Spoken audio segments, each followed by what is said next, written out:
दादा, गेले 30-35 वर्ष तुम्ही काँग्रेस या पक्षाशी एकनिष्ठ राहून सामाजिक उपक्रम केलेले आहेत. काँग्रेस पक्षासोबत तुम्ही कायमच कटिबद्ध राहिलेला आहे. मात्र या पुणे महानगरपालिकेच्या निवडणुकीदरम्यान काँग्रेस पक्षाला तुम्ही तिकीट मागितले असताना सुद्धा काँग्रेस पक्षाने तुम्हाला डावललेलं आहे. काय सांगाल तुम्ही या सगळ्या घटनेबद्दल?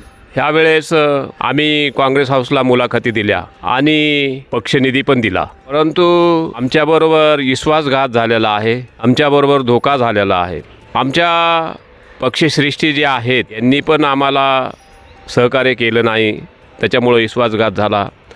उदाहरणार्थ सांगायचं म्हणजे आमचे पूर्वीचे जे राष्ट्रवादीचे पुणे शहराचे अध्यक्ष होते आदरणीय प्रशांतजी जगताप दादा, ते अध्यक्ष असताना देशाचे नेते शरदचंद्रजी पवार साहेब आणि राज्याचे उपमुख्यमंत्री अजित पवार साहेब यांची युती होणार होती आणि ह्या युती ह्यांना नको होती. सूडबुद्धीचं राजकारण त्यांना आटवलं आणि प्रशांतदादांनी काँग्रेसमध्ये प्रवेश घेतला. आमच्याकडून, माझ्यासारख्या सर्वसामान्य कार्यकर्त्याकडून त्यांचं स्वागतच आहे. परंतु प्रशांतदादांचे निर्णय जे आहेत, त्यांनी मातोश्रीसाठी आणि त्यांच्यासाठी काँग्रेस पक्षाकडनं तिकीट घेतलं. परंतु प्रभाग क्रमांक 14 हा माझा वॉर्ड आहे आणि माझ्या वॉर्डमध्ये मी गेली 35 वर्षापासून काम करतो आणि मी ह्याच्या अगोदर 3 वेळा तिकीट मागितलं आणि आता ही माझी वेळ 4थ्यांदा मी मागत होतो तिकीट. मी आत्तापर्यंत माझं काँग्रेस पक्षामध्ये आयुष्य घालवलं, काँग्रेस पक्षाच्या चळवळीमध्ये आयुष्य घालवलं, काँग्रेस पक्षाची संघटना वाढवली, मोर्चे आंदोलन मी वेळोवेळी त्या ठिकाणी पोहोचलो आणि पक्षाला मी ताकद दिली.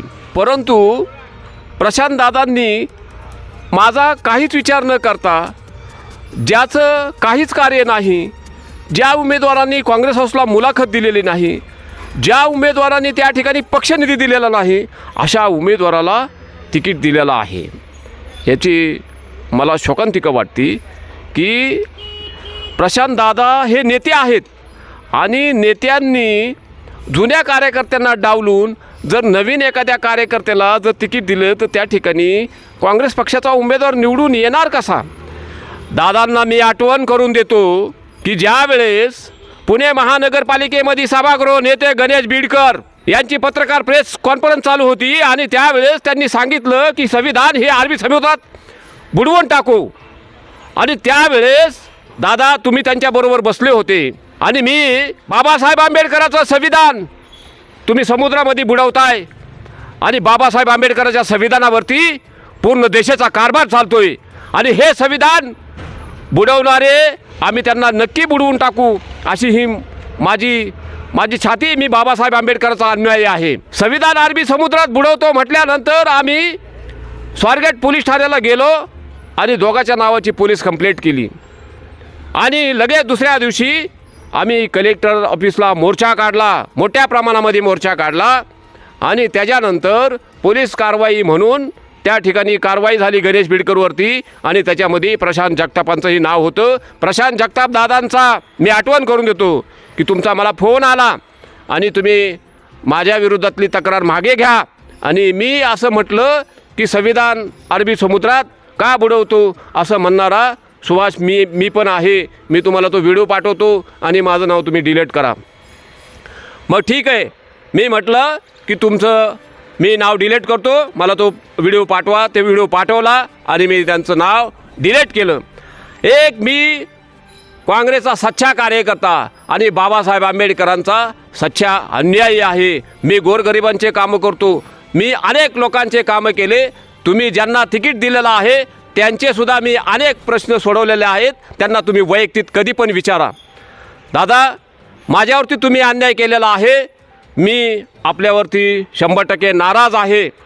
आज तुम्हाला सांगतो की आपण नवीन काँग्रेस पक्षाच्या उमेदवाराला तिकीट दिल्यामुळं तो उमेदवार निवडून येणार नाही याची गवाही मी देतो. परंतु मला तिकीट न दिल्यामुळं मी काँग्रेस पक्षावरती नाराज नाही, मी काँग्रेस पक्षामध्येच काम करणार आहे. परंतु आपल्याकडून ज्या चुका झालेल्या आहेत ते आपल्याकडनं चुका यापुढे अपेक्षित नाहीत. जर आपण चुका केल्या तर मग मात्र आम्ही पर्यायी आपल्याला उत्तर देण्यास आम्ही समर्थक असेल अशी मी तुम्हाला ग्वाही देतो। आणि आज 1 जानेवारी आहे, भीमा शौर्य दिनानिमित्त मी सर्व भीम सैनिकांना हार्दिक शुभेच्छा देतो आणि जय भीम, जय हिंद।